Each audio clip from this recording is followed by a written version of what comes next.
2030 সালের মধ্যে AI automation প্রায় 800 মিলিয়ন জব রিপ্লেস করে দিতে পারে। ওরা কোনো জিনিস আবিষ্কার করে আর আমরা এদিকে মুখস্থ করি যে কে আবিষ্কার করলো, কত সালে আবিষ্কার করলো।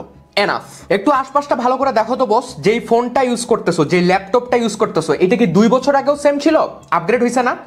কিন্তু যে শিক্ষাই জাতির মেরুদণ্ড, সেই শিক্ষা কারিকুলাম কেন বছরের পর বছর ধরে একই রকম আছে? কেন শিক্ষা কারিকুলামে কোনো নতুনত্ব নাই, কোনো আপডেট নাই? আসলে এই দেশে কেউই তোমার ভালো চায় না, না গভর্নমেন্ট, না তোমার টিচার্স, না কোনো অনলাইন ভাই। সবাই তোমার থেকে এইটা মারার ধান্দায় আছে।